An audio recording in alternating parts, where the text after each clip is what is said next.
So good morning, welcome to coffee time సిప్పెండ్స్. నేను Narayana Reddy.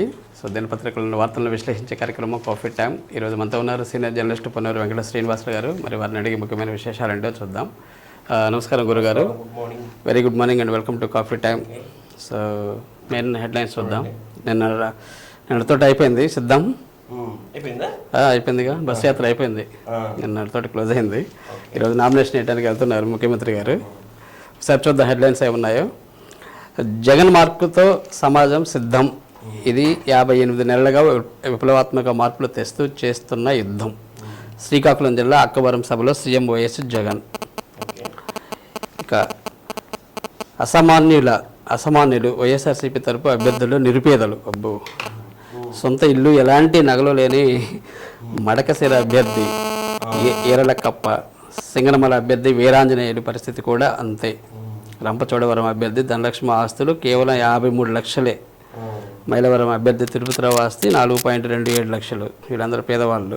So ఇవి ఏపీలో బీజేపీకి బాబీ లీడర్, దేశమంతా మోదీకా పరివారే. ఏపీలో మాత్రం చంద్రబాబుకు అప్పగించిన పురంధేశ్వరి. ఇవి సాక్షిలో వచ్చిన ప్రధాన వార్తలు. ఈనాడులో చూస్తే వైకాపా మాఫియా జైలుకే, రాష్ట్ర ప్రభుత్వం అవినీతిలో కూరుకుపోయింది, వీళ్ళ అసమర్థ వల్లే పోలవరం పూర్తి కాలేదు. నిన్న రాజ్నాథ్ సింగ్. కొత్తవారు వచ్చారు. నిఘా విభాగాధిపతిగా కుమార్ విశ్వజిత్, విజయవాడ సిపిగా పిహెచ్డి రామకృష్ణ నియమించిన కేంద్ర ఎన్నికల సంఘం నిబంధనల ప్రకారం వ్యవహరించే అధికారులుగా వీరికి గుర్తింపు. జగన్ను ఓడించేందుకు ప్రజలు సిద్ధం, వైకాపాను భూస్థాపితం చేయడానికే మా శపథం. సింగవరం సభలో తెదేపా అధినేత చంద్రబాబు. ఇక జేఈఈ మెయిన్స్లో తెలుగుల సత్తా, జగన్కు తండ్రి సమానులట. హత్య రాజకీయాలను ప్రోత్సహించడమే సీఎంకే సాధ్యం, ఉద్యోగాలను ఎందుకు భర్తీ చేయరు అని నిన్న చెప్పేసి పిసిసి అధ్యక్షులు షర్మిల మండిపాటు. రేపల్లిలో నిన్న ఈ వ్యాఖ్యలు చేశారు.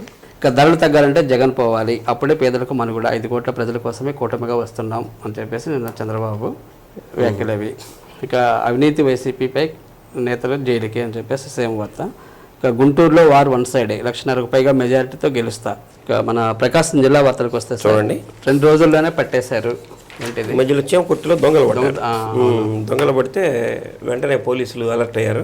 అంటే ఎన్నికల విధుల్లో ఉన్నా కానీ ఇటువంటి కేసులను కూడా పరిష్కరించి ఫాస్ట్గా పనిచేస్తున్నారు. సునీల్ గారు, జిల్లా ఎస్పీ గారి ఆధ్వర్యంలో వెంటనే దీని మీద ప్రత్యేకమైన చర్య తీసుకోమని చెప్పి వారు ఆదేశాలు జారీ చేయటం. అంటే దీంట్లో 60,000 రూపాయల నగదును 598 గ్రాముల బంగారం, 1/2 కేజీ బంగారం పోయినట్లుంది.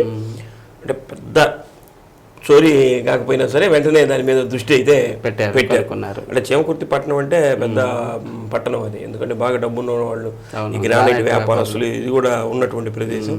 గతంలో కూడా అక్కడ ఈ దొంగతనం సందర్భంగానే హత్య చేసినటువంటి సందర్భాలు కూడా ఉన్నాయి. దాని మీద ఆయన సీరియస్గా తీసుకొని అక్కడ పోలీసులకు ఆదేశించడం, వెంటనే వాళ్ళు చేశారు.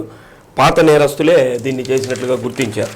అంటే వాళ్ళకి అర్థమైపోద్ది కదా, పోలీసులు అనుకుంటే వెంటనే ఛేదించేస్తారు, వాళ్ళతోటి తమాషా కాదు. ఎందుకంటే వాళ్ళ దగ్గర అటువంటి ప్లానింగ్స్ ఉంటాయి, వాళ్ళ దగ్గర ఇంటెలిజెన్సీ రిపోర్ట్స్ ఉంటాయి. కాబట్టి ఈ తాళ్ళూరు మండలం రామచంద్రాపురం గ్రామానికి చెందినటువంటి వేణుగోపాల్ రెడ్డి తను ఒకడు.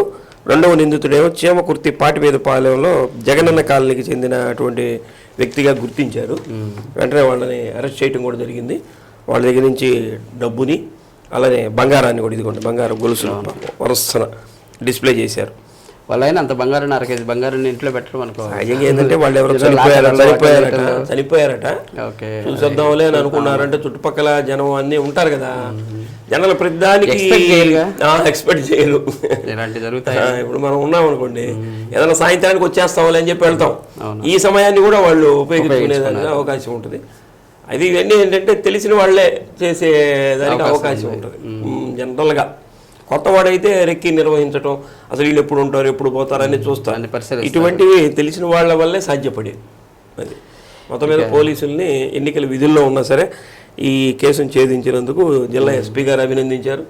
మనం కూడా అభినందన తెలియజేద్దాం. తప్పకుండా. ఇక బాలైన ప్రచారం ఎలా ఉంది సార్?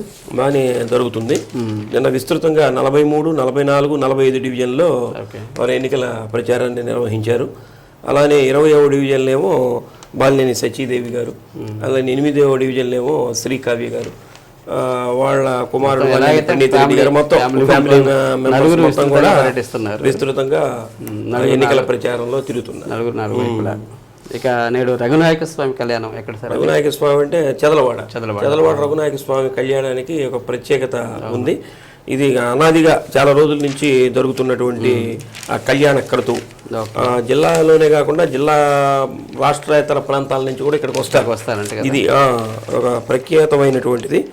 ఇది 1942లో రఘునాయక స్వామి వారి కళ్యాణోత్సవానికి తరంగ గాయకులు బొమ్మరాజు సీతారామరాజు గారు, అంటే తరంగ గానం అనేది ఒక ప్రసిద్ధి.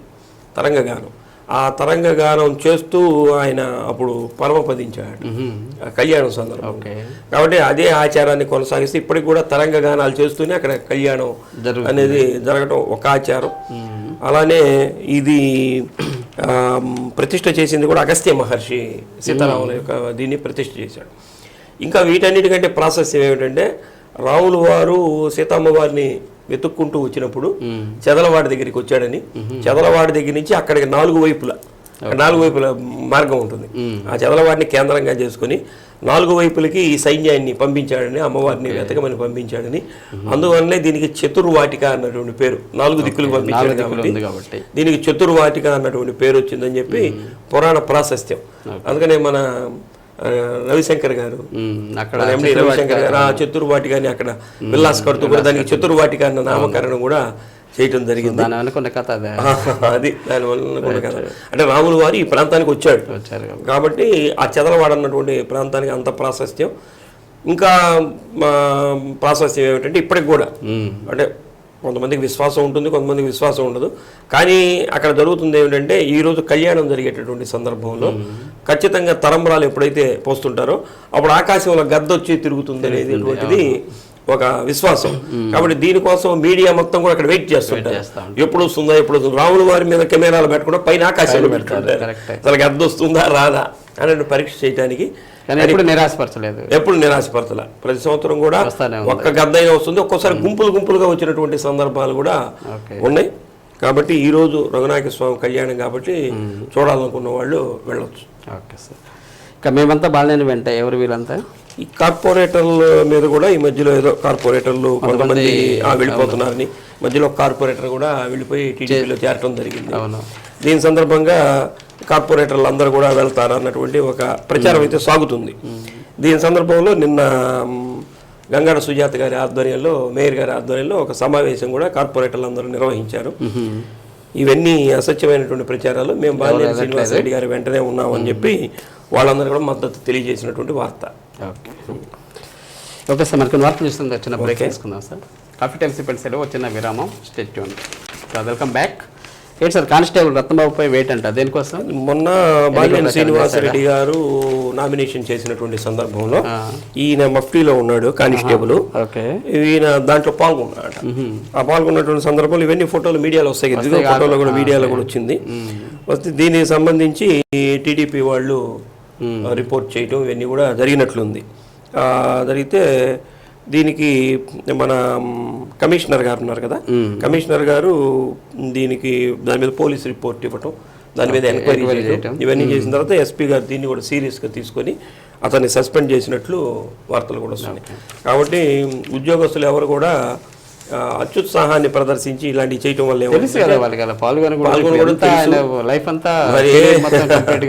అందువల్ల ఏంటంటే కొద్దిగా జాగ్రత్తలు పాటించడం కూడా మంచిది. కొంతమంది ఒక్కోసారి ఏమవుతుందంటే ఇలా కాకపోయినా ఏదన్నా రాజకీయ నాయకుడు ఎదురొచ్చారనుకోండి, పాత పరిచయం వల్ల నమస్కారం సార్ అని షేకండ్ తీసుకుని ఫోటో తీసినా సరే అలా కూడా కొంతమందికి ఇబ్బందులు జరిగినటువంటి సందర్భాలు ఉన్నాయి. కాబట్టి ఇప్పుడు చాలా మంది ఉద్యోగస్తులు ఏం చేస్తున్నారంటే వాళ్ళకి అభిమానం ఉన్నా సరే, ఎదురుపడినా సరే పక్క నుంచి వెళ్తున్నారు కొంతమంది, భయపడేటటువంటి వాళ్ళు. ఎందుకంటే ఏది ఎలా వస్తుందో కూడా చెప్పలేం. కాబట్టి ఉద్యోగస్తులు జాగ్రత్తగా ఉండటం మంచిది. పోటీతన అభిమానం అంటే సార్, నిన్న తెలుగుదేశం పార్టీ తరఫున దామచల జనార్దన్ గారు నామినేషన్ దాఖలు చేశారు కదా. ఎంపీ అభ్యర్థిగా బాగుంటే శ్రీనివాసరెడ్డి గారు కూడా ఆల్రెడీ నామినేషన్ దాఖలు చేయడం జరిగింది. దీని సందర్భంగా నిన్న టీడీపీ శ్రేణులు కూడా ఒక భారీ స్థాయిలో వాళ్ళు ర్యాలీ అవన్నీ కూడా చేసి ఈ నామినేషన్ అన్నటువంటిది నిన్న దాఖలు చేయడం జరిగింది. దాఖలు చేసిన తర్వాత సహజంగా రాబోయేటటువంటి రోజుల్లో టీడీపీ అధికారంలోకి వస్తే ఈ అభివృద్ధి కార్యక్రమాలు విస్తృతంగా చేస్తామని చెప్పి వారు చెప్పడం, ఈ కొంత టీడీపీ శ్రేణిలో ఒక జోషు నిన్న వాళ్ళ ఆ నామినేషన్ సందర్భంగా కనిపిస్తుంది. రైట్. ఇక వైభవంగా శాంతి కళ్యాణం ఎక్కడ సార్ అది? చీమకుర్తి హరిహర క్షేత్రంలో జరుగుతుంది కదా, దాని ముగింపు సందర్భంగా శాంతి కళ్యాణం అన్నటువంటిది చేశారు. హరిహర క్షేత్రం అంటే అక్కడ శివుడు ఉంటాడు, వెంకటేశ్వర స్వామి ఆలయం ఉంది, శివాలయం ఉంది, ప్లస్ సుబ్రహ్మణ్యేశ్వర స్వామి, వినాయకుడు, అలానే అయ్యప్ప స్వామి ఆలయం ఉంది, అలానే పెద్ద భారీ విగ్రహంలో ఉన్నటువంటి ఆంజనేయ స్వామి విగ్రహం, ఇవన్నీ కన్యకా పరమేశ్వర అమ్మవారి ఆలయం, ఇవన్నీ కూడా అక్కడ ఉన్నాయి. అంటే ముఖ్యంగా ఏమిటంటే ఈ శాంతి కళ్యాణం అనేది హరిహరులు ఇద్దరికి కలిపి అక్కడ చేయటం వల్ల శుభసూచకం కాబట్టి బాగా ఎండలు కూడా తీవ్రంగా పెరిగిపోతున్నాయి. అలానే బాగా మంచి వర్షాలు కురవాలని, పాడి పంటలతో సమృద్ధిగా ఉండాలని నిన్న సిద్ధారాఘవరావు గారు కూడా ఆకాంక్షించారు. కాబట్టి దీనికోసం ప్రత్యేకంగా ఈ శాంతి కళ్యాణం కూడా నిర్వహిస్తున్నట్లు వాళ్ళు చెప్పడం జరిగింది. కాబట్టి ఈ ఎండలు సహజం, ఎండాకాలం అంటే ఎండలు ఉంటాయి అనుకోండి, కానీ ఇప్పుడు ఇంకా తీవ్రత అయితే పెరిగింది బాగా. నిన్న కూడా బాగుంది, ఇవాళ కూడా ఇప్పటికి కూడా బాగుంది. కాబట్టి కొంత జాగ్రత్తలు పాటిస్తే మంచిది. ఇంకా ఓటర్లు బెదిరిస్తే చర్యలు తప్పవు. నిన్న జిల్లా ఎస్పీ గారు దర్శి నియోజకవర్గానికి సంబంధించి వారు పర్యటన చేయడం జరిగింది. ముఖ్యంగా ఏమిటంటే వాళ్ళకి ఇంటెలిజెన్స్ రిపోర్ట్స్ ఇవన్నీ ఉంటాయి కాబట్టి ఇక్కడ కొంతమంది ఒత్తిడి ఎక్కువగా ఉంటుంది. అటువంటి ఎవరైనా ఓటర్ని ప్రలోభ పెట్టేట్లు, ఓటర్ని ఏదన్నా కనుక బెదిరించేటటువంటి సందర్భాలు ఉన్నా అటువంటి వాళ్ళు కూడా రిపోర్ట్ ఇస్తే వాళ్ళ మీద కఠినమైనటువంటి చర్యలు తీసుకుంటామని చెప్పారు. ప్రజలు వాళ్ళ యొక్క ఇష్ట ప్రకారం, వాళ్ళ ఏ పార్టీకైనా ఓటు వేసుకున్నారు, వాళ్ళ యొక్క ఇష్ట ప్రకారం వాళ్ళ స్వేచ్ఛగా ఓటు వేసుకునే దానికి అవకాశాన్ని కల్పిస్తామని చెప్పి నిన్న వారు అక్కడ చెప్పడం, అక్కడ ఉన్నటువంటి పోలీస్ సిబ్బంది అందరికీ కూడా దిశానిర్దేశం చేశారు. ఇటువంటి వాళ్ళు ఏ పార్టీలో ఉన్నా సరే వాళ్ళ మీద యాక్షన్ తీసుకోమని. ఓకే. ఇక సీటు తిరస్కరణపై కాంగ్రెస్ అభ్యర్థులు అసంతృప్తి అంటారు. శ్రీపతి ప్రకాశం గారును శ్రీపతి సతీష్ వాళ్ళిద్దరు కూడా కాంగ్రెస్ పార్టీ వాళ్ళ తండ్రి కుమారులు. వాళ్ళిద్దరు కూడా మొదటి నుంచి కాంగ్రెస్ పార్టీలోనే ఉన్నారు. అంటే వైసీపీ వచ్చినా సరే కాంగ్రెస్ పార్టీలో ఎవరైతే ఉన్నారో అటువంటి వాళ్ళు కొంతమంది కాంగ్రెస్ మార్పు నాయకులు దాంట్లోనే ఉన్నారు. శ్రీపతి ప్రకాష్ వాళ్ళ అబ్బాయి శ్రీపతి సతీష్ ఆ పార్టీలోనే ఉన్నారు. అయితే ఈ సతీష్ యువజన నాయకుడిగా కూడా పనిచేశాడు, యువజన కాంగ్రెస్ తరఫున కూడా పనిచేశాడు. అయితే ఇతనికి సంతనోతులపాడు ఇతనికి సీట్ ఇవ్వడం, కొండపి అభ్యర్థిగా సీట్ ఇచ్చారు ఇతనికి. అయితే మళ్ళీ ఇప్పుడు నిన్న బీ ఫార్మ్ ఇచ్చేటప్పుడు ఇతన్ని మార్చి పశుపతి సుధాకర్ అనే అతనికి సీట్ ఇవ్వడం జరిగింది. మేము ఇంతకాలం నుంచి కాంగ్రెస్ పార్టీని ఎంటి పెట్టుకొని ఉన్నాం, మాకు సీటు ముందు ప్రకటించి తర్వాత బీ ఫార్మ్ ఇచ్చేటప్పుడు మార్చారు కాబట్టి వాళ్ళు నిరసన అది కూడా వ్యక్తం చేయడం. అలానే షేక్ సైదా అని చెప్పి ఆయన కూడా మొదటి నుంచి కాంగ్రెస్ పార్టీలోనే ఉన్నాడు. ఆయన కూడా మార్కాపురం అభ్యర్థిగా పోయిన సంవత్సరం అతనికి సీట్ ఇచ్చారు. అయితే ఓడిపోవడం జరిగింది ఇప్పుడు ఉన్నటువంటి పరిస్థితుల్లో. ఇప్పుడు మళ్ళీ మొన్న అతనికి సీట్ ప్రకటించారు. ఇప్పుడు బీ ఫార్మ్ ఇచ్చేటప్పుడు అక్కడ న్యాయవాది మైనారిటీ నాయకుడు సయ్యద్ జావేద్ అన్వర్కి ఇచ్చారు. కాబట్టి దీని మీద వాళ్ళు నిరసన వ్యక్తం చేస్తూ మరి పార్టీలో ఉంటారా వెళ్తారనేది ఇంకైతే నిర్ణయించలేదు. వాళ్ళ నిరసన తెలియజేస్తూ ఒక ప్రెస్ మీట్ని అయితే పెట్టడం అయిపోయింది. ఈ రోజే బీ ఫారం కూడా ఇవాళ ఇచ్చేసారు. Okay sir, thank you very much sir. కొన్ని ముఖ్యమైన అంశాలు సకల విశ్లేషణ అందించారు. Thank you. మరి ఇదండి ఈనాటి కాన్ఫిడెన్స్ పరిస్థితి కార్యక్రమం. తిరిగి రేపు 8 గంటల 30 నిమిషాలకు ఇదే కార్యక్రమంలో మరిన్ని తాజా వార్తలతో మీ ముందుంటాం. చూస్తూ ఉండండి శ్రీ సత్య నెట్వర్క్. నమస్కారం.